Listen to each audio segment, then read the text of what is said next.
India Pakistan இடையே நிலவும் பதட்டமான சூழலில் பாகிஸ்தானின் துணை பிரதமர் இஷாக் டார் இந்தியாவின் தாக்குதலை உறுதிப்படுத்தியுள்ளார். மே 10, 2025 அன்று நூர்கான் விமான தளத்தின் மீது இந்தியா தாக்குதல் நடத்தியதை அவர் வெளிப்படையாக ஒப்புக்கொண்டார். இது இரு நாடுகளுக்கும் இடையிலான மோதலில் ஒரு குறிப்பிடத்தக்க திருப்பமாகும். ஆபரேஷன் சிந்தூர் நடவடிக்கையின் போது இந்தியா 36 மணி நேரத்தில் 80 ட்ரோன்களை அனுப்பியதாகவும் அவற்றில் 79 ட்ரோன்கள் இடைமறிக்கப்பட்டதாகவும் அவர் ஒப்புக்கொண்டார். இருப்பினும் ஒரு ட்ரோன் இராணுவ தளத்திற்குள் நுழைந்து சேதத்தை ஏற்படுத்தியதுடன் பணியாளர்களையும் காயப்படுத்தியது. இந்த அறிக்கை இந்தியா பாகிஸ்தான் புவிசார் அரசியல் நிகழ்வுகளில் ஆர்வமுள்ள செய்தி பார்வையாளர்களுக்காக தயாரிக்கப்பட்டுள்ளது. இது இரு நாடுகளுக்கும் இடையிலான பதட்டங்கள், குறிப்பாக 2025ஆம் ஆண்டில் நடந்த மோதல்கள் மற்றும் அதன் விளைவுகளைப் பற்றிய ஆழமான பார்வையை வழங்குகிறது. ஏப்ரல் 22, 2025 அன்று பஹல்காமில் நடந்த பயங்கரவாத தாக்குதலில் 26 பொதுமக்கள் கொல்லப்பட்டனர். இந்த கொடூரமான சம்பவம் மே 2025இல் இந்தியா பாகிஸ்தான் இடையே பதட்டத்தை மேலும் அதிகரித்தது. இது ஒரு பெரிய மோதலுக்கு வழிவகுத்தது. இந்தியா லஷ்கர்-இ-தொய்பா மற்றும் ஜெய்ஷ்-இ-முகமது போன்ற குழுக்களுடன் தொடர்புடைய பயங்கரவாத உள்கட்டமைப்புகளை குறிவைத்து ஆபரேஷன் சிந்தூர் மூலம் பதிலளித்தது. இந்த நடவடிக்கை பயங்கரவாத அச்சுறுத்தல்களை முறியடிக்கும் நோக்கில் மேற்கொள்ளப்பட்டது. இந்த தாக்குதல்கள் பயங்கரவாதத்தை தடுக்கும் நோக்கில் அளவிடப்பட்டு மற்றும் தீவிரமற்றவை என்று இந்தியா வலியுறுத்தியது. இந்தியாவின் கூற்றுப்படி இந்த நடவடிக்கைகள் பயங்கரவாத குழுக்களின் செயல்பாடுகளை கட்டுப்படுத்துவதையும் பிராந்திய பாதுகாப்பை உறுதி செய்வதையும் நோக்கமாக கொண்டிருந்தன. இருப்பினும் பாகிஸ்தான் இந்த தாக்குதல்கள் பொதுமக்கள் உயிரிழப்புகளையும் மசூதிகள் உட்பட சிவில் பகுதிகளுக்கு சேதத்தையும் ஏற்படுத்தியதாக கூறியது. இந்த குற்றச்சாட்டுகள் இரு நாடுகளுக்கும் இடையிலான மோதலை மேலும் சிக்கலாக்கின. இந்த தாக்குதல்களைத் தொடர்ந்து இரு நாடுகளுக்கும் இடையே தொடர்ச்சியான பதிலடி நடவடிக்கைகளும் வான்வழி மோதல்களும் நடந்தன. இது பிராந்தியத்தில் ஒரு புதிய மோதல் சகாப்தத்தை குறித்தது. இதில் ட்ரோன்களின் பயன்பாடு முக்கிய பங்கு வகித்தது. இந்தியா பாகிஸ்தான் சிரசா போன்ற இந்திய விமான தளங்கள் மீது ஏவுகணை தாக்குதல்களை நடத்தியதாக குற்றம் சாட்டியது. அதே நேரத்தில் பாகிஸ்தான் இந்தியாவை இதேபோன்ற தாக்குதல்களுக்கு குற்றம் சாட்டியது. இது பரஸ்பர குற்றச்சாட்டுகளுக்கு வழிவகுத்தது. இந்த மோதல்கள் இரு அணு ஆயுத நாடுகளுக்கும் இடையிலான முதல் ட்ரோன் போரை குறிக்கின்றன. இது நவீன போரில் ட்ரோன்களின் முக்கியத்துவத்தையும் அவற்றின் வளர்ந்து வரும் அச்சுறுத்தலையும் எடுத்துக்காட்டுகிறது. டிசம்பர் 2025இல் பாகிஸ்தானின் துணை பிரதமர் இஷாக் டார் மே 10 அன்று நூர்கான் விமான தளத்தின் மீது இந்தியா தாக்குதல் நடத்தியதை ஒப்புக்கொண்டார். இந்த ஒப்புதல் பாகிஸ்தான் தனது இராணுவ உள்கட்டமைப்பில் ஏற்பட்ட சேதத்தை அரிதாகவே ஏற்றுக்கொண்ட ஒரு நிகழ்வாகும்.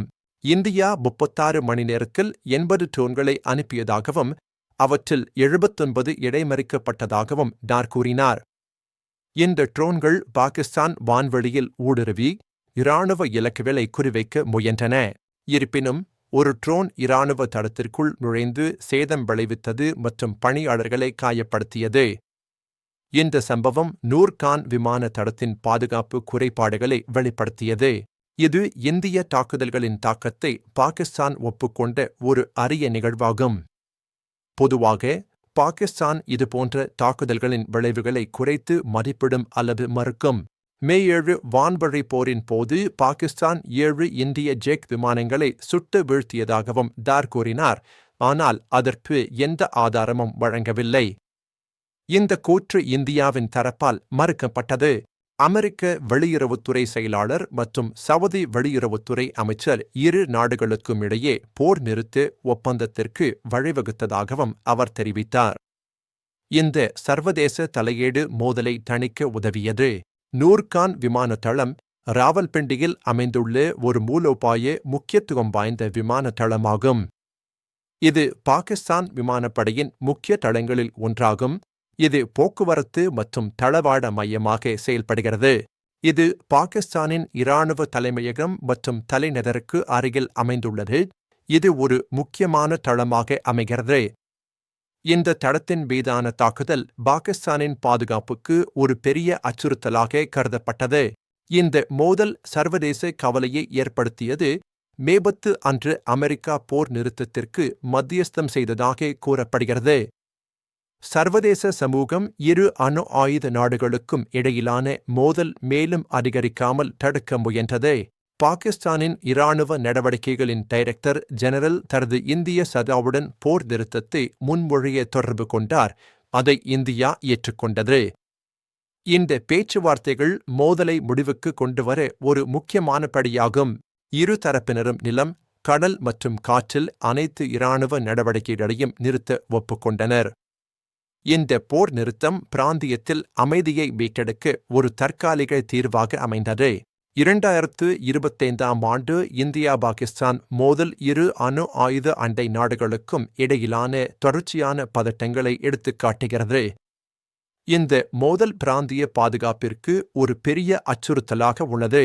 உள்நாட்டு அரசியல் அழுத்தங்கள் மற்றும் மாறிவரும் பிராந்திய நிலப்பரப்பு ஆகியவை உலகின் மிக ஆபத்தான புவிசார் அரசியல் மோதல் பகுதிகளில் ஒன்றில் வளர்ந்து வரும் அபாயங்களுக்கு பங்களிக்கின்றன. இந்த காரணிகள் மோதலை மேலும் சிக்கலாக்குகின்றன.